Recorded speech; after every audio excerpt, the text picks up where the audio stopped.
All right, guys, today we're walking a new farm. This is the first time I've seen it, and we're going to talk about in today's Land Beat what's going through my brain, what I'm looking for, and how we're going to put together an amazing plan for this property. Guys, with this being the first time on the property, there's a lot of things coming at me, right? Access, food plots, you name it, right? You're thinking all about it as we're touring around and driving around.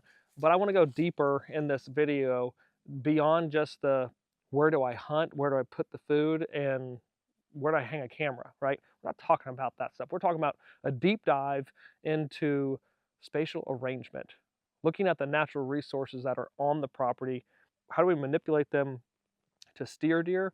How do we build new roads? How do we scratch everything we're seeing currently and build off of a new plan moving forward? And how do we then prioritize the work? So first and foremost, we've got to take an inventory of the natural resources. So we're looking at timber composition, we're looking at the species, the density, we're looking at the different slope aspects. Topography is so huge in how you manage the resources that are there, but then also how that topography is going to begin to steer deer and maneuver deer and any other wildlife on that given property. So with that being said, we got to look at topography, we got to look at natural resources, timber composition, as well as are there invasive species, but most importantly, trying to get a good footprint in my brain of the spatial arrangement of the top quality resources on a given property.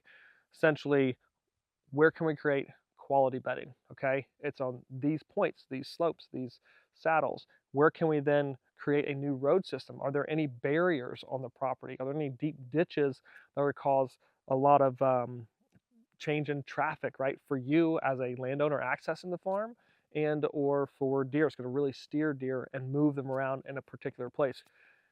And then what is this gonna cost? Not only from a financial standpoint, but from a time standpoint. How many years is it honestly gonna take to develop what we're looking at, taking it, essentially that cedar monoculture and turning it into quality bedding, or this closed canopy forest with an understory of multiflora rows? What is it gonna take time frame wise to get this thing accomplished and roughed into shape to where it's actually producing quality cover and quality forage for the game species that that particular landowner is trying to manage for?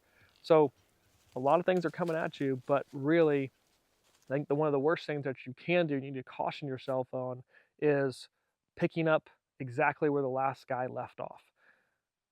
Sometimes, but a very small percentage of people really nailed it. They really got it right. There's a lot of things that can change, and you're going to see things that that they maybe didn't see, or they didn't have the opportunity or the resources to go that far down the project line or that list, or potentially you're really wanting to turn that into a turkey farm, and they were really just trying to kill a couple deer off of it annually. Well, you're going to approach it quite differently if your goals and objectives are different. So don't just fall into the trap and pick up the pieces where they left off. I want you to look at this thing as freshly as possible. I want you to think, okay, here are the resources, here's the current arrangement, but from this, how do I create a really good hunting strategy and maneuver these pieces, these puzzle pieces around to create a new image of what the property can look like and should look like? Don't just walk into it and accept it when you really kind of look at the 30,000 foot view. Sure, there is, let's say, a cedar monoculture right there.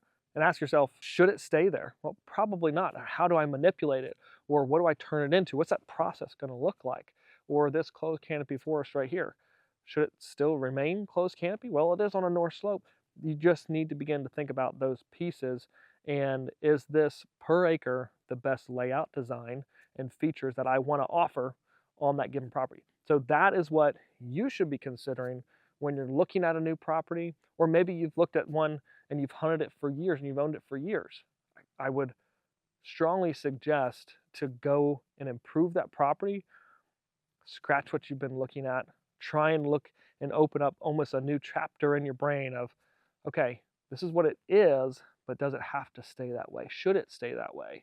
And oftentimes you're going to begin to think, no, it doesn't have to. I could manipulate this and change this, and then deer are going to respond in this manner. So really look at things not honestly just as this is what you've been given, but how can I take what I've been given and manipulate it and change it and really improve that property for your specific objectives, not the previous landowners.